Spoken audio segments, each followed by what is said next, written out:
মা বাবা যদি অভিশাপ দেয়, এই অভিশাপ ডাইরেক্ট কাজে লাগে। জোরে বলেন কি লাগে? ডাইরেক্ট কাজে লাগে।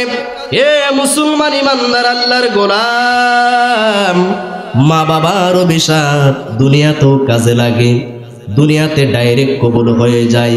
কারণ কি তা জানেন? একটা ঘটনা শোনেন। বনি ইসরাইলের মধ্যে একজন ব্যক্তি ছিল, নাম হলো জুরাইজ নামে ব্যক্তি, আল্লাহর ইবাদত করত। এই ব্যক্তিটা আল্লাহর খুব পরহেজগার ব্যক্তি ছিল।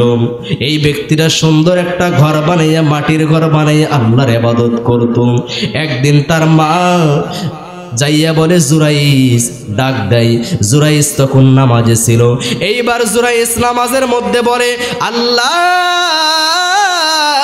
ও আল্লাহ, এগুলো সামনে তোমার নামাজ, পিছনে আমার মা, আমি কার ডাকে সাড়া দিব? আল্লাহ, আল্লাহ, আমি তোমার ডাকে সাড়া দিলাম, তার মা সেখান থেকে চলে গেল।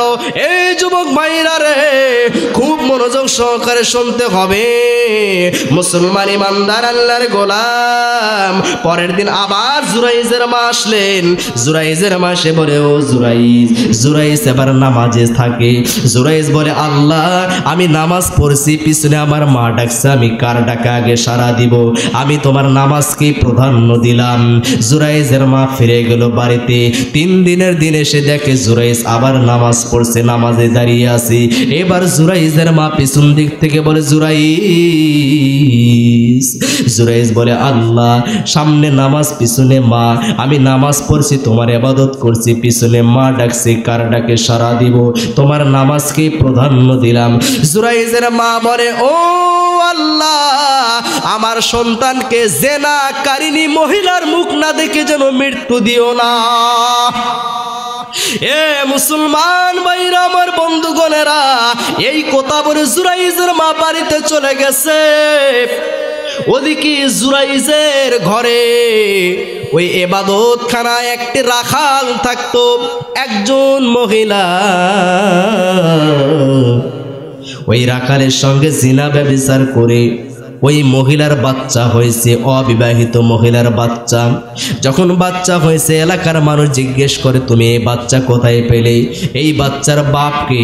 ওই মহিলা বলে, এই বাচ্চার বাপ হইল জুরাইজ। বলেন নাউজুবিল্লাহ। এইবার জুরাইজের বাড়ি ঘর গুলো, জুরাইজের মসজিদ ইবাদতখানা ভেঙ্গে চূর্ণ বিচূর্ণ করে দেয় এলাকার মানুষ। জুরাইজ বলে, কি হয়েছে, কি হয়েছে? বলে, তুমি ওই মহিলার সঙ্গে জিনা করেছো, ব্যভিচার করেছো।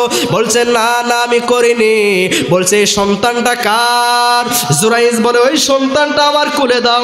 জুরাইজের কাছে যখন সন্তান দেওয়া হলো, জুরাইজ ওই সন্তানকে খোঁচা মেরে বলে, ওরে সন্তান, বলো তোমার বাপকে? জুরাইজ বলে, আমার বাপ আপনার ঘরের রাখাল। বলুন সুবহানাল্লাহ। আমার বন্ধুগণ, আমার ভাইরা, মা অভিশাপ দিয়েছে, ডাইরেক্ট কাজে লেগেছে দুনিয়াতে। মা শুধু বলেছিল, জুরাইজ, 3 দিন আসলাম, 3 দিন নামাজ পড়লি, তুই আমার ডাকে সাড়া দিলি না। আমি তোকে অভিশাপ দিলাম, আমি তোকে অভিশাপ দিলাম, জেনাকারিনীর খারাপ মহিলার মুখ না দেখে যেন তোর মৃত্যু হয় না। আল্লাহ দোয়াটা সঙ্গে সঙ্গে কবুল করেছে। এ যুবক ভাইরা রে, গভীর মনোযোগ দিয়ে শুনতে হবে। এই মা বাবাকে মারো, এই মা বাবাকে গালিগালাজ করো, ওই মা বাবা অভিশাপ দিলে দুনিয়াতেও মরবে, আখিরাতেও তো জীবন শেষ হয়ে যাবে। দুনিয়াতেও ধ্বংস, আখিরাতেও ধ্বংস। এ মুসলমান ইমানদার আল্লাহর গোলাম, মা বাবার খেজমতের ওসিলা দিয়ে আল্লাহর কাছে দোয়া করলে আল্লাহ দোয়া কবুল করে। তার প্রমাণ কি জানেন? বিশ্বনবী সাল্লাল্লাহু আলাইহি সাল্লাম একদিন সাহাবাদেরকে বললেন, ও সাহাবীরা, ও সাহাবীরা, তোমরা শোনো, বনি ইসরাইলের জামানার মধ্যে 3 জন এক ব্যক্তি ছিল। ওই 3 জন ব্যক্তি দিনের বেলায় সফরে বাহির হয়ে গেল। সফরে যাইয়া রাতের বেলা যখন হয়ে গেল, তারা এক পাহাড়ের মধ্যে, গর্তের মধ্যে তারা আশ্রয় গ্রহণ করলো। সঙ্গে সঙ্গে এই পাহাড়ের উপর থেকে বিশাল বড় একটা পাথর এসে পাহাড়ের মুখটা বন্ধ করে দিল। এবার ওই 3 জন বড় বিপদের মধ্যে পড়ে গেছে। ওই 3 জন বলে, ও ভাই, একজন আরেকজনকে বলে এখান থেকে বাহির হওয়ার কোনো রাস্তা নাই, তোমাদের নেক আমলের ওসিলা দিয়ে আল্লাহর কাছে দোয়া করো, আল্লাহ দোয়াটা কবুল করে হয়তো এখান থেকে আমরা বাহির হইতে পারি। একজন দোয়া করে, আল্লাহ আমার একটা চাচাতো বোন ছিল, ওই চাচাতো বোনকে আমি খুব ভালোবাসতাম, ওই চাচাতো বোনকে আমি মনে প্রাণে পছন্দ করতাম, ওই চাচাতো বোনের সঙ্গে আমি খারাপ কাজ করার জন্য যাইতাম, কিন্তু আমার চাচাতো বোন রাজি ছিল না। একদিন আমাদের এলাকায় দুর্ভিক্ষ দেখা দিল, এমন দুর্ভিক্ষ দেখা দিল, আমার চাচাতো বোন আমার কাছে আসলো টাকা নিতে। আমি 120 দিরহাম তাকে দিলাম এই শর্তে সে আমার সঙ্গে জেনায় লিপ্ত হবে, আমার সঙ্গে খারাপি কাজ করবে, এই শর্তে আমি টাকা দিলাম।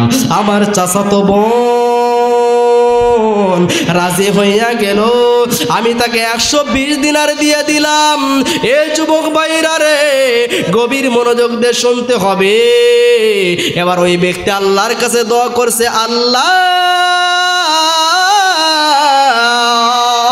আমি আমার চাচাতো বোনের 2 উরুর মাঝখানে বসলাম খারাপ কাজ করার জন্য। আমার চাচাতো বোন বলল, আমার চাচাতো ভাই আল্লাহকে ভয় করো, আল্লাহকে ভয় করো। এই কথা বলার সঙ্গে সঙ্গে আমি সেখান থেকে চলে আসলাম, আর আমি জিনা করলাম না। আল্লাহ এটা যদি আমি তোমার উদ্দেশ্য করে থাকি তাহলে এই পাথরখানা একটু সরিয়ে দাও। আল্লাহ রাব্বুল আলামিন একটুখানি সরিয়ে দিলেন, বলুন সুবহানাল্লাহ। তবুও 3 জন লোক বাহির হতে পারলেন না, কারণ যতটুকু সরাইছে এতটুকুতে 3 জন বাহির হতে পারবে না। আরেকজন দোয়া করছে, আল্লাহ ও আল্লাহ আমার বাড়িতে একজন কর্মচারী নিযুক্ত করেছিলাম, সারাদিন পরিশ্রম করার পরে টাকা নেয়নি, বেতন নেয়নি, বেতন না নিয়ে টাকা না নিয়ে চলিয়ে গেছে। আমি সেই টাকাটা ব্যবসায় লাগালাম, ব্যবসায় লাগানোর পরে অনেকগুলো উট হয়ে গেল, ভেড়া হয়ে গেল, ছাগল হয়ে গেল, দুম্বা হয়ে গেল। ও আল্লাহ একদিনও আমার ওই শ্রমিকটা এসে বলে, ও আমার মালিক আমার টাকাটা আমাকে দিয়ে দেন। আমি বললাম, এই যে উটের পাল দেখছো, ভেড়ার পাল দেখছো, ছাগলের পাল দেখলে এগুলো সবগুলো তোমার। আমার শ্রমিক বলে, ও মালিক আপনি কি আমার সঙ্গে মস্করা করেছেন? আমি বললাম, মস্করা নয়, মস্করা নয়, মস্করা নয়। তুমি যে টাকা না নিয়ে চলে গেলে ওই টাকাটা আমি ব্যবসায় খাটে এত সম্পদ হয়ে গেছে। ওই আমার শ্রমিকটা ভেড়ার পাল নিয়ে গেল, ছাগলের পাল নিয়ে গেল, উটের পাল নিয়ে গেল, সম্পদগুলো সব নিয়ে গেল, একটা ছাগলের বাচ্চাও রাখেনি, আমি কিছুই বলিনি। আল্লাহ এগুলো যদি আমি তোমার জন্য করে থাকি তাহলে এই পাথরখানা সরিয়ে দাও। আমার আল্লাহ রাব্বুল আলামিন পাথরখানা সরিয়ে দিলেন, কিন্তু 3 জন বাইর হতে পারলেন না। এ মুসলমান ইমানদার আল্লাহর গোলাম, এইবার 3 নাম্বার ব্যক্তি দোয়া করছে, আল্লাহ ও আল্লাহ আমার বৃদ্ধ পিতা মাতা ছিল, আমি একদিন কাজে শহরের বাইরে চলে গেলাম, আমি একদিন কাজে অনেক দূরে চলে গেলাম, আসতে লেট হয়ে গেল, দেরি হয়ে গেল। রাত্রি দুধ দহন করে আমি দাঁড়িয়ে আছি, দেখলাম আমার মা ঘুমিয়ে গেছে, বাবা ঘুমিয়ে গেছি। রাতের বেলায় আমার স্ত্রী বলছে আমাদেরকে দুধ দান করেন, আমরা দুধ পান করি। আমার ছোট ছোট বাচ্চারা কান্নাকাটি করছে, আমার দাস দাসীরা কান্নাকাটি করছে। রাত গভীর হয়ে যায়, কিন্তু আমার সন্তানদেরকে আমি দুধ দেই না, আমার স্ত্রীকে খাবার দেই না, আমার গোলামদেরকে দাস দাসীকে আমি খাবার দেই না। সকালবেলা যখন আমার মা এবং আমার বাবা ঘুম থেকে উঠলো, তখন আমি আমার মা বাবাকে সর্বপ্রথম দুধ পান করাইলাম। ও আল্লাহ এটা যদি আমি তোমার জন্য করে থাকি তাহলে পাথরটা সরিয়ে দাও। এ মুসলমান ইমানদার আল্লাহর গোলাম, আমার আল্লাহ রাব্বুল আলামিন পাথরটা সরিয়ে দিলেন, 3 জন বাগের হয়ে গেল, বলুন সুবহানাল্লাহ। আমার বন্ধুগণ, আমার ভাইরা, মা বাবার খেজমতের ওসিলা দিয়া আল্লাহর নিকটে দোয়া করলে আল্লাহ দোয়া কবুল করেন, বলুন সুবহানাল্লাহ। ওই বাবার দরবারে যে দোয়া করলে দোয়া কবুল হবে না, মা বাবার খেজমতের ওসিলা দিয়ে যদি দোয়া করেন আল্লাহ দোয়া কবুল করবেন। বাবার দরবারে যে দোয়া করে কোনো ফায়দা হবে না। এবার বলবেন মা মারা গেছে, বাবা মারা গেছে, মায়ের সঙ্গে বাবার সঙ্গে সৎ ব্যবহার কেমনে করব? আল্লাহর নবীর সাহাবী আব্দুল্লাহ বিন ওমর রাদিয়াল্লাহু তাআলা আনহু একদিন মক্কায় যাইতেছিলেন হজ করতে। এমন সময় প্রতিমধ্যে একজন ব্যক্তিকে দেখলেন, দেখে বললেন, শোনো, তুমি কি অমুক অমুকের পুত্র অমুক? বলছে, হ্যাঁ, অমুকের পুত্র অমুক। এই কথা বলার সঙ্গে সঙ্গে আব্দুল্লাহ বিন ওমর রাদিয়াল্লাহু তাআলা আনহু নিজের গাদাটা দিয়ে দিয়েছেন, মাথার পাগড়ি খুলিয়ে দিয়েছেন। বলুন সুবহানাল্লাহ। এটা দেওয়ার কারণে তিনার সঙ্গে যারা সঙ্গী সাথী ছিল তারা জিজ্ঞেস করছেন, ও আব্দুল্লাহ বিন ওমর, এই ব্যক্তিকে এতগুলো জিনিস দেওয়ার কি দরকার? আব্দুল্লাহ বিন ওমর রাদিয়াল্লাহু তাআলা আনহু বলেন, আমি রাসূলুল্লাহ সাল্লাল্লাহু আলাইহি সাল্লামকে বলতে শুনেছি, মা বাবা মৃত্যুর পরে মা বাবার বন্ধুদের সঙ্গে সুন্দর আচরণ করাও সদ্ব্যবহারের অন্তর্ভুক্ত। বলুন সুবহানাল্লাহ। আমার পিতা ওমর রাদিয়াল্লাহু তাআলা আনহুর সঙ্গে এই ব্যক্তির পিতার ভালো একটা সম্পর্ক ছিল, বন্ধুত্ব ছিল, এই জন্য আমি তাকে এটা দান করলাম। এ মুসলমান ইমানদার আল্লাহর গোলাম, আপনার মা বাবার সঙ্গে যাদের বন্ধুত্ব সম্পর্ক রয়েছে, মা বাবা মারা গেছে, তাদের সঙ্গে ভালো সম্পর্ক রাখলেও পিতা মাতার সঙ্গে সৎ ব্যবহারের অন্তর্ভুক্ত হয়ে যাবে। বলুন সুবহানাল্লাহ। এক সাহাবী এসে আল্লাহর নবীকে বললেন, ইয়া রাসূলুল্লাহ সাল্লাল্লাহু আলাইহি সাল্লাম, আমার মা মারা গিয়েছে, বাবা মারা গিয়েছে, আমি যদি আমার মার জন্য দান করি তাহলে আমার মা কি পাবে? আল্লাহর নবী সাল্লাল্লাহু আলাইহি সাল্লাম বললেন, তুমি তোমার মায়ের জন্য যা দান করবা, তোমার মা কবরে শুইয়া শুইয়া, তোমার বাবা কবরে শুয়ে শুয়ে নেকি পাবে। বলুন সুবহানাল্লাহ। আমার বন্ধুগণ, আমার ভাইরা, বলতেছিলাম আল্লাহ রাব্বুল আলামিন বললেন, অকাযা রাব্বুকা আল্লা তা'বুদু ইল্লা ইয়্যাহু ওয়া বিল ওয়ালিদাইনি ইহসানা। আমি নির্দেশ দিচ্ছি তোমরা আমার ইবাদত করো এবং পিতামাতার সাথে সৎ ব্যবহার করো। পিতামাতার সাথে কি করো? সৎ ব্যবহার করো। এ মুসলমান ইমানদার আল্লাহর গোলাম, এই মা বাবাকে ভরণ পোষণ না দিয়া, মা বাবাকে খাবার না দিয়া মহস্থান ঘরে মান্নত করলে আল্লাহর কসম করে বলি আল্লাহ দোয়া কবুল করবেন না। ভাইজান, আমার বন্ধুগণরা, বলতেছিলাম আল্লাহর নবী হযরত ইব্রাহিম আলাইহিস সালামকে ওই ফেরেশতারা কি বলছে জানেন? তোমার স্ত্রীর সন্তান হবে। কি হবে? সন্তান হবে। বলে এটা কিভাবে সম্ভব? মনে আছে? কিভাবে সম্ভব?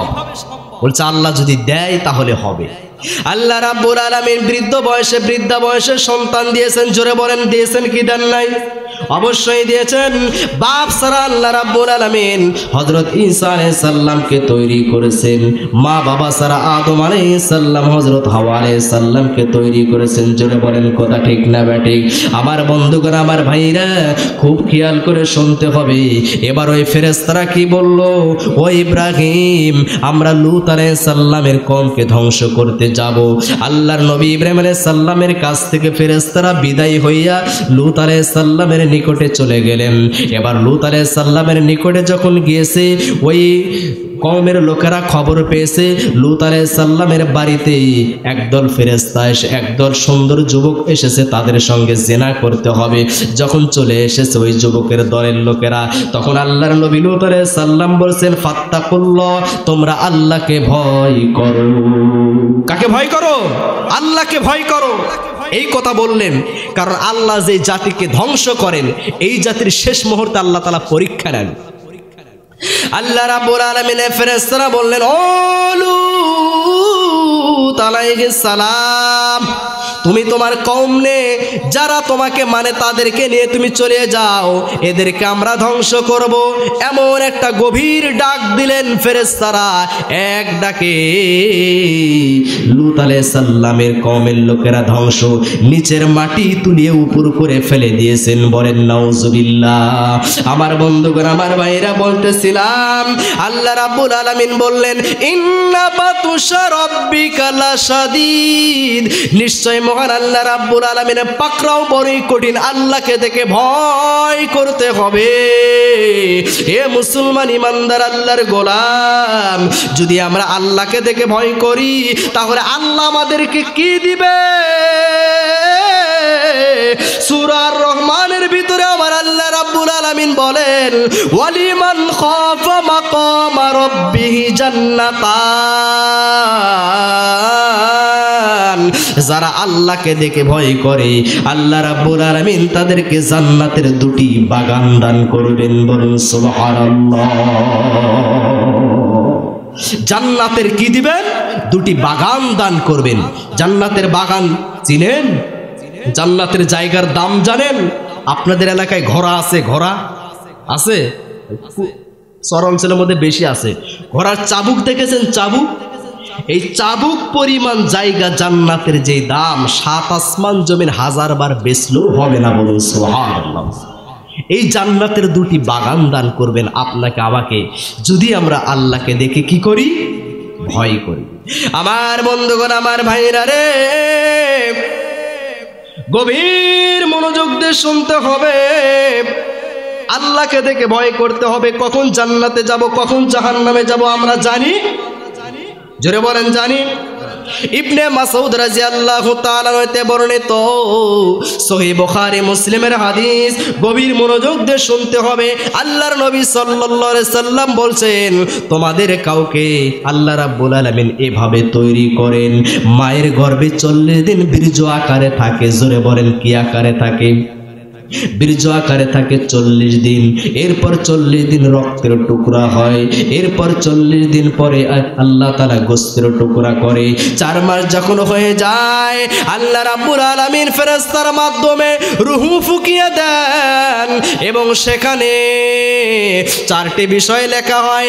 1 নাম্বার রুজি লেখা হয়, 2 নাম্বার মৃত্যু লেখা হয়, 3 নাম্বার পাপিষ্ঠরা পুণ্যবান লেখা হয়, 4 নাম্বার আমল লেখা হয়। এ মুসলমান ইমানদার আল্লাহর গোলাম, বিশ্বনবী সাল্লাল্লাহু আলাইহি সাল্লাম বলছেন, কোন ব্যক্তি সারা জীবন জান্নাতের মতো আমল করে, আমল করতে করতে করতে করতে 1 হাত পরিমাণ আছে জান্নাতের মধ্যে ঢুকবে। এমন সময় আমার আল্লাহ রাব্বুল আলামিন ওই ব্যক্তির যে ভাগ্য লেখে রেখেছিল ওই ভাগ্যর লেখনটা আগিয়ে আসে, যার জাহান্নামের মতো আমল করে জাহান্নামে চলে যায়। বলেন নাউজুবিল্লাহ। আমার বন্ধুগণ, আমার ভাইরা, বিশ্বনবী সাল্লাল্লাহু আলাইহি সাল্লাম বলেন, আবার কোন ব্যক্তি সারা জীবন জাহান্নামে ব্যক্তিদের মতো আমল করে, আমল করতে করতে জাহান্নামে যাবে, আর মাত্র 1 হাত পরিমাণ বাকি আছে, সঙ্গে সঙ্গে তার ভাগ্যের লেখনটা এগিয়ে আসে, জান্নাতীদের মতো আমল করে জান্নাতে চলে যায়। বলুন সুবহানাল্লাহ। আমার বন্ধুগণ, আমার ভাইরা, কখন জান্নাতে যাব, কখন জাহান্নামে যাব আমলের গর্ব করা যাবে? আমি তাহাজ্জুদ পড়েছি বাজারে বলা যাবে? আমি জিকির করেছি বাজারে বলা যাবে? আমি দান করেছি বাজারে বলা যাবে?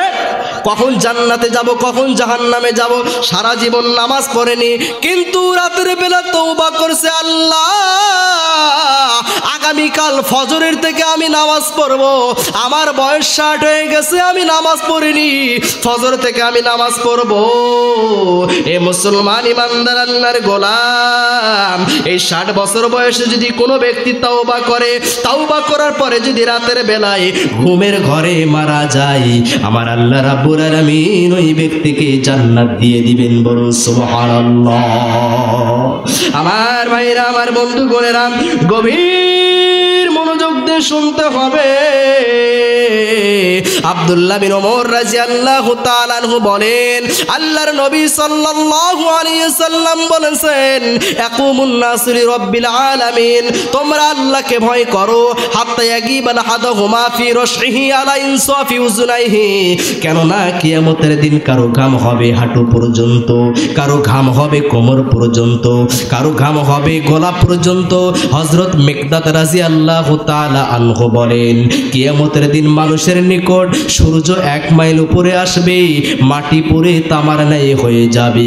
কারো ঘাম হবে হাঁটু পর্যন্ত, কারো ঘাম হবে কোমর পর্যন্ত, কারো ঘাম হবে গলা পর্যন্ত। কেউ কাউকে আল্লাহ রাব্বুল আলামিন ঘামের লাগাম পরিয়ে দিবেন, অর্থাৎ ঘামের মধ্যে হাবুডুবু খাবে। আমার বন্ধুগণ, আমার ভাইরা রে, আল্লাহর নবী সাল্লাল্লাহু আলাইহি সাল্লাম বললেন, তোমরা আল্লাহকে ভয় করো। এমন অবস্থা হবে মানুষের নিজের পাপের কারণে ঘাম হবে, শরীরের ঘাম হবে হাঁটু পর্যন্ত, কোমর পর্যন্ত, গলা পর্যন্ত, ঘামের মধ্যে সাঁতার কাটবে। এ মুসলমান ইমানদার আল্লাহর গোলাম ইবনে মাসউদ রাদিয়াল্লাহু তাআলা আনহু বলেন, বিশ্বনবী সাল্লাল্লাহু আলাইহি সাল্লাম বলেছেন, ইউতা বি জাহান্নাম ইয়াউমা ইযিন, কিয়ামতের দিন জাহান্নামকে টেনে আনা হবে। জাহান্নামের ৭০,০০০ লাগাম থাকবে। জোরে বলেন, কয় হাজার লাগাম থাকবে? ৭০,০০০ লাগাম থাকবে। প্রত্যেক লাগামের সঙ্গে ৭০,০০০ করে ফেরেশতা থাকবে। এ যুবক ভাইরা রে, গণন দেন, ৪,৯০,০০,০০০ ফেরেশতা জাহান্নামকে টেনে আনবে। এই জাহান্নামকে ভয় করেন না? জাহান্নামকে ভয় করেন না? জাহান্নামের আগুনের পাওয়ার কেমন জানেন? মা বোনদেরকে বলছি, আপনাদেরকে বলছি, যখন আমার মা বোনেরা রান্না করে তখন আপনি যাই আপনার শরীরের, আপনার আঙ্গুলের 1/2 ইঞ্চি পরিমাণ, 1 সুত পরিমাণ আগুনের মধ্যে দিয়ে দেখেন তো সহ্য করতে পারবেন? জোরে বলেন, পারবেন? অথচ জাহান্নামের আগুনের মধ্যে থেকে ৬৯ ভাগকে বাদ দিয়ে 1 ভাগ দুনিয়াতে পাঠিয়ে দেওয়া হয়েছে। ৬৯ ভাগ আরো বেশি তেজ জাহান্নামের আগুন। সহ্য করতে পারবেন? এই জাহান্নামকে টেনে আনবে। ৭০,০০০ লাগাম থাকবে। প্রত্যেক লাগামের সঙ্গে ৭০,০০০ করে ফেরেশতা থাকবে। এ মুসলমান ইমানদার আল্লাহর গোলাম, গণন দেন, ৪,৯০,০০,০০০ ফেরেশতা জাহান্নামকে টেনে আনবে। আমার বন্ধুগণ, আমার ভাইরা রে, নোমান ইবনে বাশির রাদিয়াল্লাহু তাআলা আনহু, আল্লাহর নবীর একজন সাহাবী, জাহান্নামের শাস্তি সম্পর্কে একটা হাদিস শুনেন। নোমান ইবনে বাশির রাদিয়াল্লাহু তাআলা আনহু, আল্লাহর নবীর সাহাবী, তিনি বলেন, বিশ্বনবী সাল্লাল্লাহু আলাইহি সাল্লাম বলেছেন, জাহান্নামের মধ্যে সর্বনিম্ন মানের শাস্তি দেওয়া হবে কাকে তোমরা জানো? ও সাহাবীরা রে, জাহান্নামের মধ্যে সর্বনিম্ন মানের শাস্তি দেওয়া হবে ওই ব্যক্তিকে। কোন ব্যক্তি? ওই ব্যক্তিকে যেই ব্যক্তির পায়ের নিচে জাহান্নামের 2টা আগুনের টুকরা রাখা হবে। ওই আগুনের টুকরার কারণে মাথার মগজ ভাতের উতুলের মতো টকবক টকবক করবে। বলেন নাউজুবিল্লাহ। সে মনে করবে আমাকে সবচেয়ে বেশি শাস্তি দেওয়া হচ্ছে, অথচ তাকে সর্বনিম্ন মানের শাস্তি দেওয়া হচ্ছে। এ মুসলমান ইমানদার আল্লাহর গোলাম, শরীরে কোনো আগুন নাই, শরীরে কোনো শাস্তি নাই, পায়ের তলায় 2টা আগুনের টুকরা রাখা হয়েছে। এই আগুনের তাপে মাথার মগজগুলো টকবক করতেছে। এ মুসলমান ইমানদার আল্লাহর গোলাম, সামুরা বিন জুনদুব রাদিয়াল্লাহু তাআলা আনহু, নবীর একজন সাহাবী, তিনি বলেন, বিশ্ব নবী সাল্লাল্লাহু আলাইহি সাল্লাম বলেছেন, জাহান্নামীরা যখন জাহান্নামে যাবে, কারো ঘাম হবে টাকনু পর্যন্ত, কারো ঘাম হবে টাকনু পর্যন্ত, আগুন হবে হাঁটু পর্যন্ত, কোমর পর্যন্ত, গলা পর্যন্ত, আগুনে পুড়বে জ্বলবে, কিন্তু মৃত্যু হবে না, শুধুমাত্র শাস্তি হবে। বলেন নাউজুবিল্লাহ। জাহান্নামের গভীরতা কত দূর জানেন? আমি সংক্ষেপে হাদিসগুলো বর্ণনা করে নেই। সহিহ বুখারী মুসলিমের হাদিস, সহিহ মুসলিমের হাদিস। এ মুসলমান ইমানদার আল্লাহর গোলাম, আবু হুরায়রা রাদিয়াল্লাহু তাআলা আনহু বলেন, আল্লাহর নবী মুহাম্মদ সাল্লাল্লাহু আলাইহি সাল্লামের সঙ্গে আমরা বসে আছি, এমন সময় কি যেন পড়ার একটা শব্দ শুনলাম। আল্লাহর নবী সাল্লাল্লাহু আলাইহি সাল্লাম বললেন, ও সাহাবীরা, তোমরা কি জানো এটা কিসের শব্দ? সাহাবীরা বললেন, আল্লাহ এবং তার রাসূলই ভালো জানেন। আল্লাহর নবী সাল্লাল্লাহু আলাইহি সাল্লাম বললেন, সাহাবীরা তোমরা শোনো, আজ থেকে ৭০ বছর আগে জাহান্নামের উপর থেকে বিশাল বড় একটা পাথর ফেলিয়ে দেওয়া হয়েছিল। ওই পাথরটা পড়তে পড়তে নিচের দিকে যাইতে যাইতে আজ ৭০ বছরের মাথায় এসে ৭০ বছরের শেষ হলো, পাথরটা জাহান্নামের তলায় ঠেকলো। আল্লাহু আকবার। জাহান্নামের গভীরতা কত দূর! আল্লাহকে দেখে ভয় করবেন না? জাহান্নামের গভীরতা কত দূর একটু খেয়াল করেন, আপনাকে একটু বুঝাই। ১০০ মণ ওজনের পাথর যদি 1 মিনিট নিচের দিকে আসে কত নিচে যেতে পারবে? 100 মণ ওজনের পাথর 1 ঘন্টা যদি নিচের দিকে আসে কত নিচে যেতে পারবে? 100 মণ ওজনের পাথর 24 ঘন্টা যদি নিচের দিকে আসে কত নিচে যাবে? 100 মণ ওজনের পাথর যদি 7 দিন নিচের দিকে আসে কত নিচে যেতে পারবে? কত নিচে যাবে? 100 মণ ওজনের পাথর 1 মাস যদি নিচের দিকে যায় কত নিচে যাবে? 100 মণ ওজনের পাথর যদি 1 বছর নিচের দিকে যায় কত নিচে যাবে? 100 মণ ওজনের পাথর যদি 70 বছর নিচের দিকে যায় কত দূর নিচে যাবে? চিন্তা করেন। বিশ্বনবী সাল্লাল্লাহু আলাইহি সাল্লাম বলেছেন জাহান্নামের গভীরতা হলো এত দূর, জাহান্নামের গভীরতা এত দূর। এই জাহান্নামকে ভয় করেন না? এই আগুনের মধ্যে পড়তে হবে এতটুকু অন্তরে ভয় নাই? আমার বন্ধুগণ, আমার ভাইরা রে, আল্লাহর সামনে দাঁড়াবেন কেমনে?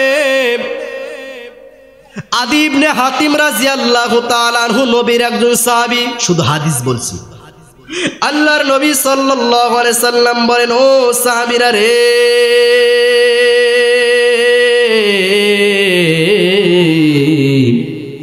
কিয়ামতের দিন বান্দা আল্লাহর সামনে দাঁড়াবে, বান্দা কথা বলবে, আল্লাহ কথা বলবে, সরাসরি কথা বলবে, মাঝখানে কোনো দোভাষী থাকবে না। বান্দা আরবিতে কথার উত্তর দিবে, আল্লাহ আরবিতে কথা বলবে।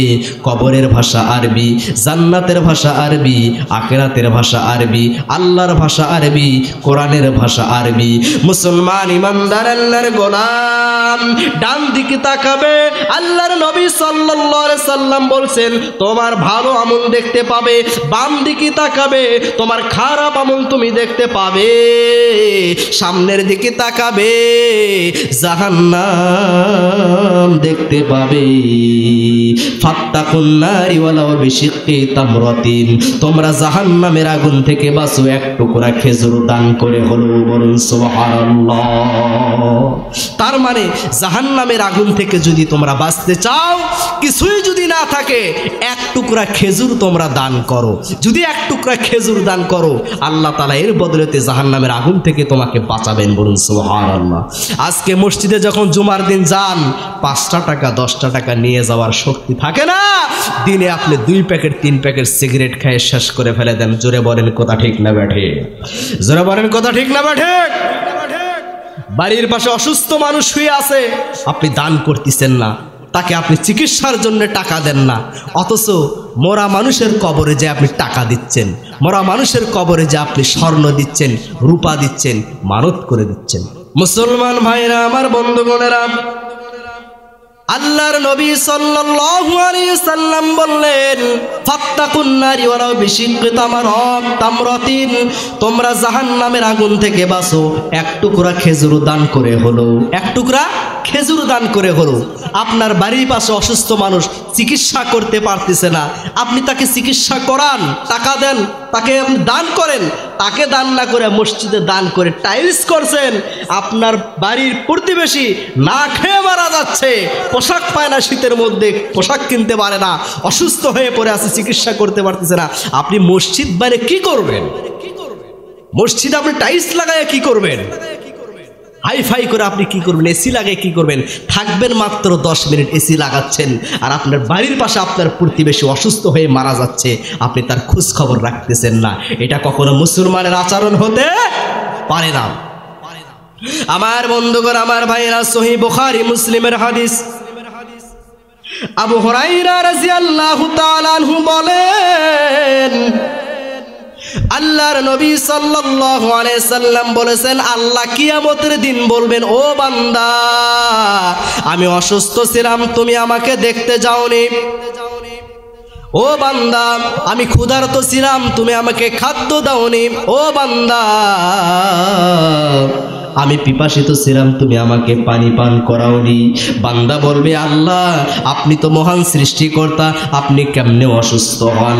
আল্লাহ রাব্বুল আলামিন বলবেন, রে বান্দা, তোমার বাড়ির পাশে একজন অসুস্থ ছিল, তুমি যদি তাকে দেখতে যেতে তাহলে তুমি তার কাছে আমাকে পাইতে। বলুন সুবহানাল্লাহ। এ মুসলমান ভাইরা, আমার বন্ধুগণেরা, আল্লাহ বলবে আমি ক্ষুধার্ত ছিলাম, আমাকে খাদ্য খাওয়াওনি। বান্দা বলবে, আল্লাহ আপনি তো মহান সৃষ্টিকর্তা, আপনি কেমনে ক্ষুধার্ত হন? আমার আল্লাহ রাব্বুল আলামিন বলবেন, বান্দা তোমার কাছে একজন খাদ্য চেয়েছিল, তুমি তাকে দাওনি। তাকে যদি দিতে তাহলে আজ তুমি খাদ্য পাইতে। তোমার কাছে পানি চাইলেও তুমি পানি পান করাওনি। এ মুসলমান ইমানদার আল্লাহর গোলাম, আল্লাহ রাব্বুল আলামিন এইভাবে মানুষকে জিজ্ঞেস করবে। আমার বন্ধুগণ, আমার ভাইরা, বিশ্বনবী সাল্লাল্লাহু আলাইহি সাল্লাম বলেছেন, সকালবেলা কোনো মানুষ যদি অসুস্থ হয়, অসুস্থ ব্যক্তিকে সকালবেলা কোনো মানুষ যদি দেখতে যায়, সন্ধ্যা পর্যন্ত আল্লাহর নিষ্পাপ ফেরেশতারা, যাদের আগের গুনাহ নাই পিছনের গুনাহ নাই, ৭০,০০০ ফেরেশতা ওই ব্যক্তির জন্য দোয়া করতে থাকবে। বলুন সুবহানাল্লাহ। এ মুসলমান ইমানদার আল্লাহর গোলাম, সন্ধ্যাবেলায় অসুস্থ ব্যক্তিকে দেখতে যাবেন, ভোর পর্যন্ত আল্লাহর ৭০,০০০ ফেরেশতা আপনার জন্য দোয়া করবে। বলুন সুবহানাল্লাহ। আমার বন্ধুগণ, আমার ভাইরা, গভীর মনোযোগ দিয়ে শুনতে হবে। অসুস্থ ব্যক্তিকে আল্লাহ রাব্বুল আলামিন দেখতে যেতে বলেছেন। যদি দেখতে যান, আল্লাহ তার কাছে পাইবেন। এ মুসলমান ইমানদার আল্লাহর গোলাম, সহিহ বুখারী মুসলিমের হাদিস, আবু হুরায়রা রাদিয়াল্লাহু তাআলা আনহু থেকে বর্ণিত, আল্লাহর নবী সাল্লাল্লাহু আলাইহি সাল্লাম বলেছেন, এক মুসলমানের উপর আরেক মুসলমানের 5টি অধিকার আছে, 5টি হক আছে। জোরে বলেন, কয়টি? 5টি অধিকার, 5টি হক। 1 নাম্বার রুদ্দুস সালাম, কেউ যদি সালাম দেয় সালামের জবাব দিবে। ইয়াদাতুল মারিজ, অসুস্থ হলে অসুস্থ ব্যক্তিকে দেখতে যাবে। 3 নাম্বার ওয়াত্তিবাইজ জানাজাই, কেউ যদি মারা যায় জানাজায় অংশগ্রহণ করবে। 4 নাম্বার ওয়াইজাবাদিদ দাওয়াতি, কেউ যদি দাওয়াত দেয় দাওয়াতে অংশগ্রহণ করবে। 5 নাম্বার বললেন ওয়াতাশমিতুল আতিস, কেউ যদি হাসি দেয়, হাসি দিয়া যদি বলে আলহামদুলিল্লাহ, তুমি যদি শুনতে পারো তাহলে বলো ইয়ারহামুকাল্লাহ। বলুন সুবহানাল্লাহ। এ মুসলমান ইমানদার আল্লাহর গোলাম, আজকে আমাদের সঙ্গে 2টা কথা হলে আমরা সালাম দেই না। জোরে বলেন, কথা ঠিক না বেঠে? অথচ এক মুসলমানের আরেক মুসলমানের উপর হক হলো, কেউ সালাম দিলে সালামের জবাব দিবেন। আর যদি অসুস্থ ব্যক্তি হয়, দেখতে যাবে, জানাজায় অংশগ্রহণ করবে, আমরা কি বলি? তুই মরলে আমি জানাজার করব না। বলি কি বলি না? জোরে বলেন। আমরা বলি, তোর সঙ্গে আমার এমন আরি জমিনে কেসাল, গন্ডগোল, টাকা নে কেসাল, মনের হিংসা, তুই মরলে আমি তোর জানাজা পড়বো না। জানাজা পড়বেন না কেন? কিয়ামতের দিন আল্লাহ আপনাকে জিজ্ঞেস করবেন, ওই ব্যক্তির জানাজা কেন পড়নি? কারণ এক মুসলমানের আরেক মুসলমানের উপর 5টি হক রয়েছে। তার মধ্যে একটি হলো, মানুষ মারা গেলে জানাজাতে অংশগ্রহণ করতে হবে। আমার বন্ধুগণ, আমার ভাইরা, আল্লাহর নবী মুহাম্মদ সাল্লাল্লাহু আলাইহি সাল্লাম বলেছেন, কেউ যদি জানাজায় অংশগ্রহণ করে তাহলে আল্লাহ তাআলা তাকে 1 কেরাত পরিমাণ নেকি দিবেন। কয় কেরাত পরিমাণ? 1 কেরাত পরিমাণ নেকি দিবেন। যদি মাটি দেয় তাহলে 2 কেরাত পরিমাণ নেকি দিবেন। 2 কেরাত নেকি কি সাহাবীরা তোমরা জানো? আল্লাহর নবীর সাহাবীরা বললেন, আল্লাহ এবং তার রাসূলই ভালো জানেন। বিশ্বনবী সাল্লাল্লাহু আলাইহি সাল্লাম বললেন, 1 কেরাত পরিমাণ নেকি উহুদ পাহাড়ের সমান। বলুন সুবহানাল্লাহ।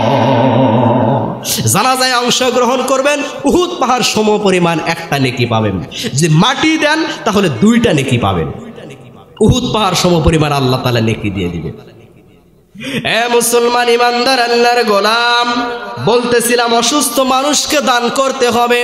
আল্লাহর নবী সাল্লাল্লাহু আলাইহি সাল্লাম বলেছেন, ফাত্তাকুন নারি ওয়ালাউ বিশিক্কি তামরাতিন, তোমরা 1 টুকরা খেজুর হলেও দান করো, দান করো, জাহান্নামের আগুন থেকে বাঁচো। এ মুসলমান ইমানদার আল্লাহর গোলাম, আবু যর রাদিয়াল্লাহু তাআলা আনহু বলেন, বিশ্বনবী সাল্লাল্লাহু আলাইহি সাল্লাম বললেন, ও সাহাবীরা রে, আমি যা জানি তোমরা যদি তা জানতে তাহলে তোমরা কম হাসতে, বেশি বেশি কাঁদতে এবং আল্লাহর আশ্রয় গ্রহণ করার জন্য তোমরা জমিনে ছড়িয়ে পড়তে। কাজী আল্লাহকে ভয় করো এ মুসলমান ইমানদার আল্লাহর গোলাম। ইবনে মাসউদ রাদিয়াল্লাহু তাআলা আনহু বলেন, আল্লাহর নবী সাল্লাল্লাহু আলাইহি সাল্লাম বলেছেন, কিয়ামতের দিন কোন বান্দা এক পা থেকে আরেক পা তুলতে পারবে না যতক্ষণ পর্যন্ত 5টি প্রশ্নের উত্তর না দিবে। 1 নাম্বার, আমি আল্লাহ তোমাকে 60 থেকে 70 বছর হায়াত দিয়েছিলাম, এই হায়াত তুমি কোন কাজে ব্যয় করেছো? 2 নাম্বার, তোমার যৌবনকাল তুমি কোন কাজে ব্যয় করেছো? 3 নাম্বার, টাকা পয়সা কোথায় থেকে উপার্জন করেছো? 4 নাম্বার, কোথায় তুমি ব্যয় করেছো? 5 নাম্বার, কতটুকু ইলম শিখেছো, কোরআন হাদিস শিখেছো, সেই জ্ঞান অনুযায়ী কতটুকু আমল করেছো?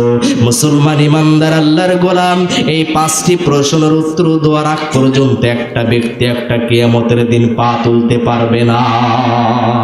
বুঝতে পারছেন?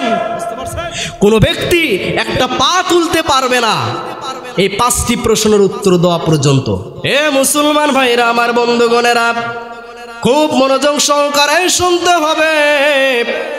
এই 5টি প্রশ্নের মধ্যে একটি প্রশ্ন হলো, তুমি মাল কোথায় থেকে উপার্জন করছো, কোথায় ব্যয় করছো? আল্লাহ রাব্বুল আলামিন পবিত্র কোরআনে বলছেন, হালাল রুজি ভক্ষণ করতে, হালাল রুজি ভক্ষণ করতে, হালাল খাইতে। আল্লাহ রাব্বুল আলামিন সূরা বাকারার ভিতর বলেন, ইয়া আইয়ুহান নাসু কুলু মিম্মা ফিল আরজি হালালান তাইয়্যিবা ওয়া লা তাত্তাবিউ খুতুওয়াতিশ শাইতান। হে ঈমানদারগণ, পৃথিবীর মধ্যে যেগুলো তোমাদের জন্য বৈধ করে দেওয়া হয়েছে এগুলো তোমরা ভক্ষণ করো, এগুলো তোমরা খাও, আর তোমরা শয়তানের অনুসরণ করো না। ইন্নাহু লাকুম আদুউম মুবিন, নিশ্চয় শয়তান তোমাদের প্রকাশ্য শত্রু। বলেন নাউজুবিল্লাহ। মুসলমান ইমানদার আল্লাহর গোলাম, আল্লাহ বললেন শয়তান তোমাদের প্রকাশ্য শত্রু, তোমরা হালাল রুজি ভক্ষণ করো। এ মুসলমান ভাইরা, আমার বন্ধুগণেরা, হালাল রুজি ভক্ষণ করা বাদ দিয়ে আমরা সুদের সঙ্গে লিপ্ত। জোরে বলেন, কথা ঠিক না বেঠিক? সুদ হারাম না হালাল? জোরে বলেন। আল্লাহ রাব্বুল আলামিন সূরা বাকারা 278 নম্বর আয়াতে বলেন, ইয়া আইয়ুহাল্লাযীনা আমানুত্তাকুল্লাহা ওয়া যারু মা বাকিয়া মিনার রিবা ইন কুনতুম মুমিনিন। হে ঈমানদারগণেরা, তোমরা আল্লাহকে ভয় করো, সুদের যা অবশিষ্ট রয়েছে তা তোমরা বর্জন করো। যদি তোমরা তা না করো, ফাইল্লাম তাফআলু ফাযানু বিহারবিম মিনাল্লাহি ওয়া রাসূলি, তাহলে আল্লাহ এবং আল্লাহর রাসূলের পক্ষ হতে যুদ্ধের ঘোষণা শোনো। বলেন নাউজুবিল্লাহ। আল্লাহ তাআলা কোরআনে বললেন হালাল রুজি ভক্ষণ করতে। আজ আমরা সুদের সঙ্গে জড়িত। সুদ হারাম না হালাল? হারাম। আল্লাহ বলছেন তোমরা আমাকে ভয় করো, সুদের যা অবশিষ্ট রয়েছে তা তোমরা বর্জন করো। যদি তোমরা সুদ বাদ না দাও, ফাইল্লাম তাফআলু ফাযানু বিহারবিম মিনাল্লাহি ওয়া রাসূলি, তাহলে আমি আল্লাহর পক্ষ থেকে, রাসূলের পক্ষ থেকে তোমাদের বিরুদ্ধে যুদ্ধ ঘোষণা করলাম। বলেন নাউজুবিল্লাহ। আমার বন্ধুগণ, আমার ভাইরা, গভীর মনোযোগ দিয়ে শুনতে হবে। সুদ হলো হারাম। সুদ কি? হারাম। আজ বাংলার ঘরে ঘরে নবীর নামে নাম একজন ব্যক্তি, নবীর নামে নাম একজন ব্যক্তি বাংলার ঘরে ঘরে সুদ পৌঁছিয়ে দিয়েছে। জোরে বলেন, কথা ঠিক না ব্যাঠি? নাম চিনেন না? নাম জানেন না? নাম বলতে হবে না, আপনি ইঙ্গিতে বুঝে নিন। নবীর নামে নাম এক ব্যক্তি, আল্লাহর নবী হযরত ইউনূস আলাইহিস সালামের নবীর নামে নাম এক ব্যক্তি বাংলার মুসলমানের ঘরে ঘরে সুদ পৌঁছিয়ে দিয়েছে। অথচ বিশ্ব নবী সাল্লাল্লাহু আলাইহি সাল্লাম বলেছেন, আকিলার রিবা ওয়া মুকিলাহু ওয়া কাতিবাহু ওয়া শাহিদাইহি আকালাহুম সাওয়া। সুদের সঙ্গে জড়িত 4 শ্রেণীর মানুষের একই রকম পাপ। আকিলার রিবা, যারা সুদ নেয়, ওয়া মুকিলাহু, যারা যারা সুদ দেয়, ওয়াকাতিবাহু যারা সুদের লেখক, ওয়াশাহিদাইহি যারা সুদের সাক্ষী, এদের সবাই সমান অপরাধী। বলেন নাউজুবিল্লাহ। মুসলমান ইমানদার আল্লাহর গোলাম, আল্লাহর নবী সাল্লাল্লাহু আলাইহি সাল্লাম বলেছেন, দিরহামু রিবা ইয়াকুলুহুর রাজুলু ওয়া হুয়া ইয়ালামু আশাদ্দু মিন সিত্তাসাইন ওয়া সালাসাইনি জাইনাতিন। সুদের 1 টাকা ভক্ষণ করা 36 বার জিনা করার চাইতেও অধিক গুনাহ। বলেন নাউজুবিল্লাহ। সুদের 1 টাকা খাওয়া 36 বার জিনা করার চাইতে অধিক গুনাহ। বিশ্বনবী সাল্লাল্লাহু আলাইহি সাল্লাম বললেন, ওরে সাহাবীরা রে, সুদের 73টা পাপ রয়েছে। জোরে বলেন কয়টি পাপ আছে? 73টি পাপ রয়েছে। আল্লাহর নবী সাল্লাল্লাহু আলাইহি সাল্লাম বললেন, সর্বনিম্ন মানের পাপ হচ্ছে নিজের মায়ের সঙ্গে ব্যভিচার করার সমতুল্য। বলেন নাউজুবিল্লাহ। এ মুসলমান ইমানদার আল্লাহর গোলাম, এর চাইতে জঘন্য পাপ আর কি হতে পারে? আপনার প্রতিবেশীর মহিলার আপনি নাম বলতে পারেন না, আপনার প্রতিবেশীর মহিলার নাম আপনি জানেন না। আপনার বাবার বাড়ি এখানে, আপনার দাদার বাড়ি এখানে, আপনার বাড়ি এখানে, অথচ আপনি নাম জানেন না। অন্য ডিস্ট্রিক্ট থেকে এসে উত্তরপাড়া, দক্ষিণপাড়া, মধ্যপাড়া, পশ্চিম পাড়ার মা বোনদের নাম কিস্তির মাস্টাররা ভালো করেই জানে। কথা ঠিক না ব্যাঠি? আহা, আপনার দাদার জন্ম এখানে, বাপের জন্ম এখানে, আপনার জন্ম এখানে, ছেলের জন্ম এখানে, বাড়ির পাশে মহিলার নাম আপনি জানেন না। কোথাকার থেকে একজন কিস্তির মাস্টার এসে আপনার এলাকার বাসা ভাড়া নিয়ে আপনার এলাকার সব মহিলার নাম জানে। কথা ঠিক না ব্যাঠে? আমার বন্ধুগণ, আমার ভাইরা রে, গভীর মনোযোগ দিয়ে শুনতে হবে। আমার আল্লাহ রাব্বুল আলামিন বললেন, আমহাকুল্লাহুর রিবা ওয়া ইরবিস সাদাকাত। আল্লাহ সুদকে ধ্বংস করিয়ে দেন, দানকে বাড়িয়ে দেন। অথচ দান করতে আমরা অস্বীকার করি, কিন্তু সুদ দিতে অস্বীকার করি না। এ মুসলমান ইমানদার আল্লাহর গোলাম, বিশ্বনবী সাল্লাল্লাহু আলাইহি সাল্লাম বলেন, আমি একদিন রাতের বেলায় স্বপ্ন দেখলাম, রক্তের নদীর মধ্যে একজন ব্যক্তি হাবুডুবু খাচ্ছে, নদীর কিনারায় উঠে আসতে চাচ্ছে। নদীর কিনারাতে এমন একজন ব্যক্তিকে দেখলাম যার কাছে অনেকগুলো পাথর। এই পাথর দিয়ে ওই ব্যক্তিকে জোরে জোরে মারছে, মারে আবার নদীর মাঝখানে দিয়ে পাঠাইতেছে, আবার নদীর মাঝখানে হাবুডুবু খাচ্ছে। আমি জিজ্ঞেস করলাম, ও জিব্রাইল, ও জিব্রাইল, এটা কোন ব্যক্তি? এই ব্যক্তির এই অবস্থা কেন? আমাকে বলা হলো, হে আল্লাহর নবী সাল্লাল্লাহু আলাইহি সাল্লাম, দুনিয়াতে যারা সুদ খাইতো, মরার পরে তাদেরকে রক্তের নদীর মধ্যে হাবুডুবু খাইতে হবে কিয়ামত পর্যন্ত। বলেন নাউজুবিল্লাহ। হে মুসলমান ইমানদার আল্লাহর গোলাম, বিশ্বনবী সাল্লাল্লাহু আলাইহি সাল্লাম এই কথা বললেন। আমার বন্ধুগণ, আমার ভাইরা, আজ ঘরে ঘরে কিস্তি পৌঁছিয়ে দিয়েছে। কিস্তির টাকা তুলে, লোন তুলে, জোরে বলেন তুলে কি তুলে না? ব্যাংক থেকে লোন তুলে। অথচ বিশ্বনবী সাল্লাল্লাহু আলাইহি সাল্লাম এগুলো সুদের সঙ্গে অন্তর্ভুক্ত করেছেন। এ মুসলমান ভাইরা, আমার বন্ধুগণেরা, আল্লাহ বলছেন, ইয়া আইয়ুহান নাসু কুলু মিম্মা ফিল আরদি হালালান তাইয়্যিবা, তোমরা হালাল রুজি ভক্ষণ করো। কোথায় থেকে মাল উপার্জন করছেন, কোথায় ব্যয় করছেন? এ হালাল রুজি ভক্ষণ করার 2টা দৃষ্টান্ত দিব। আল্লাহর নবী সাল্লাল্লাহু আলাইহি সাল্লাম বলেছেন, বানি ইসরাইলের মধ্যে একজন ব্যক্তি আরেক ব্যক্তির কাছ থেকে জমি ক্রয় করলো, জমি কিনে নিয়ে এলো। জমি কিনে নেওয়ার পরে ওই জমিতে যখন চাষ করতে গেছে, তখন 1 ডেকসি স্বর্ণের টাকা পেয়েছে। এইবার জমির মালিকের কাছে যে ব্যক্তি জমি কিনেছে, ওই ব্যক্তি যে বলে, ভাইজান, এই যে আপনার সম্পদ, আপনার মাটির নিচে 1 ডেকসি টাকা রয়েছে, এই টাকাগুলো নিয়ে নেন। ওই ব্যক্তি বলে, না না, আমি টাকা নিব না, কারণ আমি যখন জমি বিক্রি করেছি, জমির ভিতরে যা আছে, জমির নিচে যা আছে, তোমার কাছে বিক্রি করিয়ে দিয়েছি। ও ব্যক্তি বলে, না না, আমি নিব না, আমি শুধু জমির উপরের অংশ নিয়েছি, ভিতরের অংশ নেই নাই। বলছে, না না, আমি নিব না।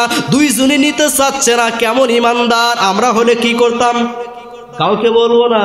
রাত 12টা যাইয়া কোদান নিয়ে খুঁড়িয়া বাড়িতে নিয়ে আসতাম। কথা ঠিক না বেটি?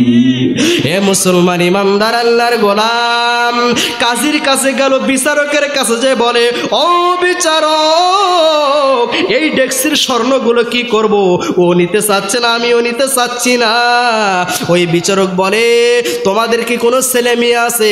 একজন বলে আমার ছেলে আছে, আরেকজন বলে আমার মেয়ে আছে। বলছে তোমাদের ছেলে মেয়েকে বিয়ে দিয়ে দাও, আর বিয়ে দিয়ে দিয়ে এই সম্পদগুলো তাদেরকে দিয়ে দাও, আর কিছু দান করে দাও। বলুন সুবহানাল্লাহ। কেমন ইমানদার ছিলেন, জমি কেনার পরে জমির নিচের সম্পদগুলো নেন নাই। বলুন সুবহানাল্লাহ। এ মুসলমান ইমানদার আল্লাহর গোলাম, হারাম যদি পেটের মধ্যে ঢুকে যায়, সাহাবাদের দৃষ্টান্ত দেয়। আবু বকর রাদিয়াল্লাহু তাআলা আনহুর একজন গোলাম ছিলেন।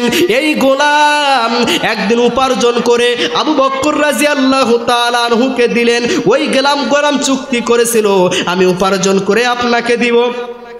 ওই গোলাম উপার্জন করে কিছু খাদ্য আবু বকর রাদিয়াল্লাহু তাআলা আনহুকে দিলেন। আবু বকর রাদিয়াল্লাহু তাআলা খাদ্যটা খাইলেন। খাদ্য খাওয়ার পরে ওই গোলাম বলছে, আপনি কিসের খাদ্য খেলেন, আপনি জানেন? বলছে, না না না, জানি না। ওই গোলাম বলছে, হে আবু বকর রাদিয়াল্লাহু তাআলা আনহু, আমি জাহেলি যুগে মানুষের গণনা করতাম, গণকি করতাম, হাত দেখে আমি ভাগ্য বলে দিতাম। আমি মিথ্যা কথা বলতাম, মিথ্যা কথা বলে মানুষকে ধোঁকা দিতাম। আর সেই পারিশ্রমিক আমাকে কিছু দিয়েছিল, এই পারিশ্রমিক বাকি ছিল, সেই পারিশ্রমিক নিয়ে এসে আপনাকে দিলাম, আর আপনি খাইলেন। এই কথা শোনা মাত্র আবু বকর রাদিয়াল্লাহু তাআলা আনহু গোলার মধ্যে হাত ঢুকিয়ে দিয়ে বমি করে সমস্ত খাদ্য বাহির করে ফেলে দিলেন। বলুন সুবহানাল্লাহ। হে মুসলমান ইমানদার আল্লাহর গোলাম, অনিচ্ছাকৃত ভাবে হারাম খাদ্য খাইছে, তারপরও পেটের মধ্যে থেকে বাহির করে ফেলে দিয়েছে। আজ আমরা ইচ্ছা করে সুদ ঘুষ খাই। জোরে বলেন, কথা ঠিক না ব্যাটি? আমার বন্ধুগণ, আমার ভাইরা রে, কিসের খাদ্য নিয়ে এসেছিলেন? গণকের খাদ্য নিয়ে এসেছিলেন। আল্লাহর নবী সাল্লাল্লাহু আলাইহি সাল্লাম বলেন, যারা হাত দেখে গণকি করে, হাত দেখে, বুঝতে পারছেন? যারা হাত দেখে গণকি করে, ভবিষ্যতের কথা বলে, কোনো ব্যক্তি যদি গণকের কাছে যে শুধু হাত দেখায় আর কোনো কিছু জিজ্ঞেস করে, সেই দিন থেকে 40 দিন পর্যন্ত তার নামাজ কবুল হবে না।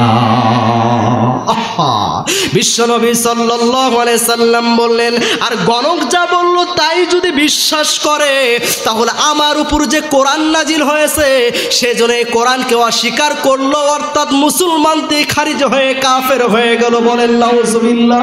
হে মুসলমান ইমানদার আল্লাহর গোলাম, আল্লাহর নবী সাল্লাল্লাহু আলাইহি সাল্লাম বললেন, মানুষ কোথায় থেকে উপার্জন করলো আর কোথায় ব্যয় করলো, এই কথা আল্লাহ তাআলা জিজ্ঞেস না করা পর্যন্ত কোনো ব্যক্তি একটা পা তুলতে পারবে না। হে মুসলমান ভাইরা, আমার বন্ধুগণেরা, গভীর মনোযোগ দিয়ে শুনতে হবে। কাজে আল্লাহকে দেখে ভয় করতে হবে, হালাল রুজি ভক্ষণ করতে হবে। আবু হুরায়রা রাদিয়াল্লাহু তাআলা আনহু থেকে বর্ণিত সহিহ বুখারী মুসলিমের হাদিস, বিশ্বনবী সাল্লাল্লাহু আলাইহি সাল্লাম বলেছেন, ইয়াতি আলান নাসি জামানুন, মানুষের নিকট এমন একটি সময় আসবে, মানুষ কামাই উপার্জন করবে, আমিনাল হালালি আমিনাল হারাম, হালাল হারামের বিচার বিবেচনা করবে না। সেটা হলো বর্তমান সময়। জোরে বলেন, কথা ঠিক না ব্যাটি? কোনটা হারাম কোনটা হালাল দেখার বিষয় নয়, টাকা আসলো কোথায় থেকে, এটাই হলো মূল লক্ষ্য। জোরে কোন, কথা ঠিক না ব্যাটি? এই কথা বিশ্ব নবী সাল্লাল্লাহু আলাইহি সাল্লাম 1450 বছর আগে বলেছেন। টাকা আসবে কোথায় থেকে, মানুষের মূল লক্ষ্য হবে এটা, মানুষের মূল উদ্দেশ্য হবে এটা। এ মুসলমান ভাইরা, আমার বন্ধুগণেরা, সেই জামানাটা হলো এইটা। আমরা হালাল হারামের বিচার বিবেচনা করি না। আল্লাহর নবী সাল্লাল্লাহু আলাইহি সাল্লাম বললেন, আরেকটি হাদিস বলি, গভীর মনোযোগ দিয়ে শুনবেন। তিন ব্যক্তির দোয়া আল্লাহ তাআলা কখনো ফিরে দেন না।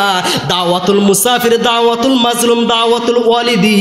মুসাফিরের দোয়া, মাজলুম ব্যক্তির দোয়া, আর সন্তানের জন্য পিতামাতার দোয়া। মুসাফিরের দোয়া আল্লাহ ফিরিয়ে দেয় না। এই মুসাফির যদি সফরে যে আল্লাহর কাছে দোয়া করে, আল্লাহর নবী বলছেন এমন একটা মুসাফির আল্লাহর কাছে দোয়া করেছে। কি দোয়া করেছে? ও আল্লাহ, ইয়া রব, ইয়া রব, আল্লাহর কাছে দোয়া করছে। আল্লাহর নবী সাল্লাল্লাহু আলাইহি সাল্লাম বলেন তার দোয়া কবুল হবে কিভাবে? তার খাদ্য হালাল, তার পোশাক হালাল, তার পানীয় হালাল, তার পোশাক হালাল, তার পানীয় হালাল, তার দেহের গোশত হালাল। না না না না, হারাম হারাম হারাম হারাম। বিশ্বনবী সাল্লাল্লাহু আলাইহি সাল্লাম বলেছেন সেই ব্যক্তির দোয়া কবুল হবে না। বলেন নাউজুবিল্লাহ। হারাম খাদ্য খাইয়া দোয়া করলে দোয়া কবুল হবে না, কশ্চিম কালো হবে না। পিতামাতার জন্য সন্তানের দোয়া কবুল হবে না, সন্তানের জন্য পিতামাতার দোয়া কবুল হবে না। আজকে আমাদের মা বাবা কত দোয়া করে, দোয়া কবুল কেন হয় না জানেন? আমরা হালাল খাদ্য খাই না, এই জন্য দোয়া কবুল হয় না। আমার বন্ধুগণ, আমার ভাইয়েরা, গভীর মনোযোগ দিয়ে শুনতে হবে। বলছিলাম আল্লাহকে দেখে ভয় করতে হবে। কিয়ামতের দিন পর্যন্ত, উত্তর না দেওয়া পর্যন্ত একটা ব্যক্তি পা তুলতে পারবে না। তার মধ্যে একটা হলো মানুষ উপার্জন কোথায় থেকে করলো, কোথায় থেকে উপার্জন করলো, কোথায় ব্যয় করলো। এ মুসলমান ইমানদার আল্লাহর গোলাম, গভীর মনোযোগ দিয়ে শুনতে হবে। এক সপ্তাহ আপনি পরিশ্রম করে বৃহস্পতিবার শনিবার আসলে আপনি কিস্তির টাকা দিবেন, হালাল জায়গায় দিলেন না হারাম জায়গায় দিলেন। হারাম জায়গায় আপনি পরিশ্রম করে হারাম জায়গায় দিচ্ছেন, আবার আরেকজন হারাম টাকা নিয়ে এসে মসজিদ মাদ্রাসায় দান করে। জোরে বলেন কথা ঠিক না ঠিক? একটাও কবুল হবে না। আমার বন্ধুগণ, আমার ভাইরা, আল্লাহকে দেখে ভয় করেন। আম্মা জান আয়েশা রাদিয়াল্লাহু তাআলা আনহা বলেন বিশ্বনবী সাল্লাল্লাহু আলাইহি সাল্লাম বলেছেন, সহিহ বুখারী মুসলিমের হাদিস, ইয়াউমাল কিয়ামাতি হুফাতান উরাতান গুরলান। কিয়ামতের দিন মানুষ আল্লাহর সামনে খাড়া হবে, শরীরে কোনো কাপড় থাকবে না, ল্যাংটা অবস্থায়, খাতনাবিহীন অবস্থায়, উলঙ্গ পা অবস্থায়, পায়ে কোনো স্যান্ডেল থাকবে না, শরীরে কোনো কাপড় থাকবে না। এ মুসলমান ইমানদার আল্লাহর গোলাম, আমরা পুরুষ মানুষ যেমন জন্ম নিয়েছি, পুরুষ লিঙ্গের মাথা আমরা কাটিয়ে জন্ম নেইনি। এই রকম কিয়ামতের মাঠে আমাদেরকে উপস্থিত করানো হবে। আম্মা আয়েশা রাদিয়াল্লাহু তাআলা আনহা জিজ্ঞেস করলেন, হে আল্লাহর নবী সাল্লাল্লাহু আলাইহি সাল্লাম, সেই দিন তো একজন পুরুষ আরেক নারীর দিকে কি তাকাবে না? আরেক নারী কি স্বামীর দিকে তাকাবে না? মা কি তার সন্তানের দিকে তাকাবে না? বিশ্বনবী সাল্লাল্লাহু আলাইহি সাল্লাম বললেন, হে আয়েশা, সেই দিন এমন অবস্থা হবে কেউ কারো দিকে তাকানোর সাহস পর্যন্ত পাবে না। আমার বন্ধুগণ, আমার ভাইরা, মেয়ের সামনে বাবা উলঙ্গ, ছেলের সঙ্গে মা, ছেলের সামনে মা উলঙ্গ, কিন্তু কেউ কারো দিকে তাকানোর সাহস পাবে না। সবাই বলবে ইয়া নাফসি, ইয়া নাফসি, আমার কি হবে? কাজে আল্লাহকে দেখে ভয় করতে হবে। আল্লাহকে দেখে ভয় করার আর একটা হাদিস বলে আমি শেষ করব, অন্য বিষয়ে আলোচনা করব। এ মুসলমান ইমানদার আল্লাহর গোলাম, সহিহ বুখারী মুসলিমের হাদিস, আবু হুরায়রা রাদিয়াল্লাহু তাআলা আনহু বলেন, বিশ্বনবী সাল্লাল্লাহু আলাইহি ওয়াসাল্লাম বললেন, বনি ইসরাইলের মধ্যে একজন ব্যক্তি তার সন্তানদেরকে ডেকে বলে, ও সন্তানেরা তোমরা শোনো, আমি তো সারা জীবন অন্যায় করেছি, পাপ কাজ করেছি, কোনোদিনও ভালো কাজ আমি করিনি, কোনোদিনও ভালো কাজ আমি করিনি। কাজে আল্লাহ যদি আমাকে ধরতে পারে তাহলে আল্লাহ আমাকে ছাড় দিবে না। তাহলে কি করব ও বাবা? এবার বাবা বলে, ও আমার সন্তানেরা, আমি যখন মারা যাব আমার দেহটা জ্বালিয়ে পুড়িয়ে ছাই করবা, অর্ধেক ছাই বাতাসের সঙ্গে উড়িয়ে দিবা, আর অর্ধেক ছাই পানির সঙ্গে মিশিয়ে দিবা, আর হাড়গুলো মাটির সঙ্গে গুঁড়ো করে মিশিয়ে দিবা, যাতে করে আল্লাহ আমাকে ধরতে না পারে। বলেন নাউজুবিল্লাহ। মুসলমান ইমানদার আল্লাহর গোলাম, লোকটা যখন মারা গেল, সন্তানরা এবার তার দেহটা হিন্দুদের মতো জ্বালিয়ে পুড়িয়ে ছাই করে দিল। এ মুসলমান ইমানদার আল্লাহর গোলাম, অর্ধেক ছাই বাতাসের সঙ্গে উড়িয়ে দিল, আর অর্ধেক ছাই পানির সঙ্গে মিশিয়ে দিল, আর অর্ধেক হাড়গুলো যেগুলো শরীরের হাড় হয় গুঁড়া করে মাটির সঙ্গে মিশিয়ে দিল। আমার আল্লাহ রাব্বুল আলামিন পানিকে বলে, ও পানি ছাইগুলো জমা কর, ও মাটি ছাইগুলো জমা কর, ও বাতাস ছাইগুলো জমা কর, ও মাটি হাড়গুলো জমা কর। আল্লাহর কি এত কথা বলার দরকার আছে কি? আল্লাহ বলবে কোন সঙ্গে সঙ্গে হয়ে যাও। ওই মানুষটা পুনরায় মানুষের উপর ধারণ করলো। এবার আল্লাহ রাব্বুল আলামিন জিজ্ঞেস করলো, বান্দারে তুমি এই কাজ কেন করেছো? ওই বান্দা বলে, আল্লাহ আমি সারা জীবন গুনাহ করেছি, অন্যায় করেছি, অত্যাচার করেছি, নিজের আত্মার উপর জুলুম করেছি, নির্যাতন করেছি। আমি জানি তুমি যদি আমাকে ধরতে পারো তাহলে আমাকে জাহান্নাম ছাড়া জান্নাত দিবে না। আল্লাহ এজন্য আমি আমার সন্তানদেরকে বললাম আমার ছাইগুলো আমাকে পুড়িয়ে ছাইগুলো বাতাসে এবং পানির সঙ্গে হাড়গুলো মাটির সঙ্গে মিশিয়ে দিবে যাতে তুমি আমাকে না ধরতে পারো। আল্লাহ রাব্বুল আলামিন বললেন, বান্দারে এতটুকু ভয় করার কারণে আমি আল্লাহ তোর জীবনের গুনাহগুলি মাফ করে দিলাম। বলুন সুবহানাল্লাহ। দেখছেন আল্লাহকে ভয় করার গুণ দেখছেন? এ মুসলমান ইমানদার আল্লাহর গোলাম, বিশ্বনবী সাল্লাল্লাহু আলাইহি ওয়াসাল্লাম বলেছেন, যদি কোনো মানুষ আল্লাহর ভয়ে এক ফোঁটা চোখের পানি ফেলে ওই মানুষকে ওই চোখ জাহান্নামে যাওয়া তেমনই অসম্ভব যেমন গরুর বাট থেকে উটের বাট থেকে দুধ দহন করে ওই বাটে আবার পুনরায় ফেরানো যেমন অসম্ভব। সুবহানাল্লাহ বলেন। গরুর দুধ দহন করে সেই বাটের ভিতরে কি সেই দুধ আপনি ঢুকাতে পারবেন? কখনো পারবেন না।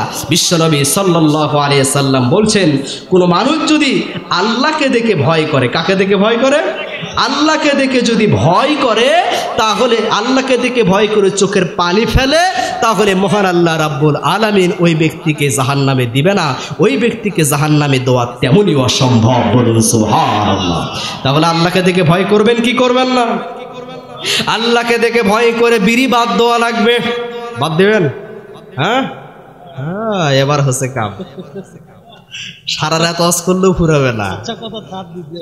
এ মুসলমান ইমানদার আল্লাহর গোলাম, সূরা মাইদার 90 নম্বর আয়াত, ইয়া আইয়ুহাল্লাযীনা আমানু ইন্নামাল খামরু ওয়াল মাইসিরু ওয়াল আনসাবু ওয়াল আজলামু রিজসুম মিন আমালিশ শাইতান ফাজতানিবুহু লাআল্লাকুম তুফলিহুন। আল্লাহ ডাক দে বলে, হে ঈমানদারগণেরা, তোমরা নেশাদার দ্রব্য পান করো না। নিশ্চয় মদ, জুয়া, ভাগ্য নির্ধারক, তীর, লটারি এগুলো শয়তানের কাজ। যদি তোমরা এগুলো থেকে মুক্ত থাকতে পারো তাহলে তোমরা সফল কাম হবে। লটারি কাটা হারাম। লটারি কাটা হালাল না হারাম? হাই রে ভাই রে ভাই, বগুড়ার থেকে যে মোটর সাইকেল লটারিতে দেয়, একজন মানুষ 100-150 টাকা করে লটারি কাটে, মাথায় নষ্ট। মসজিদে 10 টাকা দিবে না, কিন্তু 50টা লটারি কাটা শেষ। আছে না না এরকম? আল্লাহ বলছেন লটারি কাটা হারাম। লটারি কাটা মানে জানেন নিজের ভাগ্যকে পরীক্ষা করা, আল্লাহকে পরীক্ষা করা। বলেন নাউজুবিল্লাহ। এ মুসলমান ইমানদার আল্লাহর গোলাম, লটারি কাটলেন, মোটরসাইকেল পাইলেন না, এবার বলবেন আল্লাহ আমার ভাগ্যটা খারাপ রেখেছে। আল্লাহর প্রতি খারাপ ধারণা আসলো কি আসলো না? আমার বন্ধুগণ, আমার ভাইরা, মূর্তির কথা আল্লাহ বলেছেন। এ মুসলমান ইমানদার আল্লাহর গোলাম, নেশাদার দ্রব্যের কথা বলেছেন, ইন্নামাল খামরু, তোমরা নিশ্চয় মদ জুয়ার কাছে যাইও না।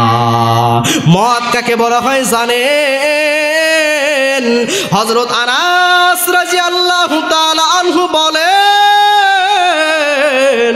আমি আল্লাহর নবী সাল্লাল্লাহু আলাইহি ওয়াসাল্লামের সাহাবীদেরকে আবু তালহা রাদিয়াল্লাহু তাআলা আনহুর ঘরে সাহাবীদেরকে মদ পান করাইতাম।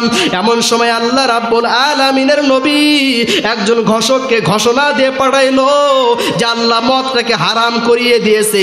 এই কথা শোনা মাত্রই আবু তালহা রাদিয়াল্লাহু তাআলা আনহু বললেন, ও আনাস, যাইয়ে দেখো বাড়িতে কে কি বলে, কে কি ঘোষণা দেয়।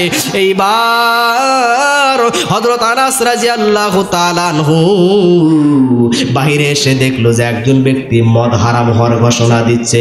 এই কথা শোনা মাত্র আবু তালহা রাদিয়াল্লাহু তাআলা আনহু মদের বড় বড় মটকাগুলো ভেঙে ফেলে দিয়েছেন। বলুন সুবহানাল্লাহ। আমার বন্ধুগণ, আমার ভাইরা, মদ কাকে বলা হয় জানেন? ওয়ামা আকসারা কাসিরুহু ফাকালিলুহু হারাম। যেই জিনিসটা বেশি খেলে মাথা টাল হয়ে যায়, মাতাল হয়ে যায়, আর কমটাও হারাম। বুঝতে পারছেন? এবার বলবেন যে হুজুর, আমি বিড়ি খাই, জর্দা খাই, কিন্তু আমার মাথা তো টাল হয় না। আল্লাহর নবী বললেন যে এই জিনিসটা বেশি খেলে মানুষের মাথা টাল হয়ে যায়, মাথার মস্তিষ্ক নষ্ট হয়ে যায়, মাতাল হয়ে যায়, আর কমটাও হারাম। আপনাকে বলি, 250 গ্রাম জর্দা কি খেতে পারবেন? হ্যাঁ, মদ খেলে বাঁচার আশঙ্কা থাকে, 250 গ্রাম জর্দা খেলে কিন্তু বাঁচার আশঙ্কা থাকে না। 10টা আলাপাতা খাইতে পারবেন? হ্যাঁ, 10টা বিড়ির মদা কি গুলিয়ে খেতে পারবেন? তার মানে এগুলো নেশাদার দ্রব্য, মদের অন্তর্ভুক্ত। এ মুসলমান ইমানদার আল্লাহর গোলাম, আরেকটি হাদিস বলি, আল্লাহকে দেখে ভয় করে এগুলো বাদ দিয়ে দেন।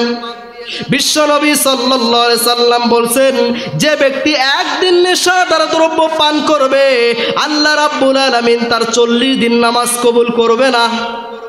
মুসনাদ আহমদের হাদিস। কয়দিন খান বিড়ি খান, সমস্যা নাই, একদিন খাবেন, 40 দিন নামাজ কবুল হবে না। এ মুসলমান ভাইরা, আমার বন্ধুগণেরা, আবার যদি খায় 40 দিন নামাজ হবে না, তওবা করে আল্লাহ তওবা কবুল করবে। আবার যদি খায় 40 দিন নামাজ হবে না, 4 বার যদি খায়, বিশ্বনবী সাল্লাল্লাহু আলাইহি সাল্লাম বললেন, আল্লাহ তাদেরকে কিয়ামতের দিন রাদাগাতুল খাবাল পান করাবেন। জোরে বলেন, কি পান করাবেন? রাদাগাতুল খাবাল। সাহাবীরা বললেন, ইয়া রাসূলুল্লাহ সাল্লাল্লাহু আলাইহি সাল্লাম, রাদাগাতুল খাবাল কি? আল্লাহর নবী সাল্লাল্লাহু আলাইহি সাল্লাম বললেন, জাহান্নামীরা যখন জাহান্নামে যাবে, জাহান্নামীর শরীর থেকে রক্ত পড়বে, পুঁজ পড়বে, রক্ত পড়বে, পুঁজ পড়বে, এগুলো তাদেরকে ঢোকে ঢোকে পান করানো হবে। বলেন নাউজুবিল্লাহ। এবার বিড়ি খাইবেন, জর্দা খাইবেন, আলাপাতা খাইবেন, এবার ট্যাবলেট, পেন্সিল, হেরোইন। আমার বন্ধুগণ, আমার ভাইরা রে, যারা নামাজ পড়ে বিড়ি খায়, জর্দা খায়, হুঁশিয়ার, সাবধান। আল্লাহর নবী সাল্লাল্লাহু আলাইহি সাল্লামের সাহাবী হযরত ওমর রাদিয়াল্লাহু তাআলা আনহু বলেন, আল্লাহর নবী সাল্লাল্লাহু আলাইহি সাল্লাম যদি কোনো সাহাবীর মুখ থেকে পেঁয়াজ রসুনের গন্ধ পাইতেন, তাহলে মসজিদ থেকে বাহির করে দিতেন। পেঁয়াজ রসুন হালাল না হারাম? হালাল না হারাম? পেঁয়াজ রসুন হালাল না হারাম? অবশ্যই হালাল, কিন্তু কাঁচা খাইয়া মসজিদে যাওয়া নিষিদ্ধ, মুখের থেকে যেন কোনো দুর্গন্ধ না আসে। এ মুসলমান ইমানদার আল্লাহর গোলাম, হালাল খাদ্য খাইয়া মসজিদে ঢুকতে আল্লাহর নবী নিষেধ করিয়ে দিয়েছেন। আপনি বিড়ি খাইয়া ওযু করে মসজিদে কেমনে যান? বিশ্বনবী সাল্লাল্লাহু আলাইহি সাল্লাম বলেছেন, এই যারা পেঁয়াজ রসুন খায়, তারা যেন আমাদের মসজিদের সীমানাতে পাড়া না দেয়।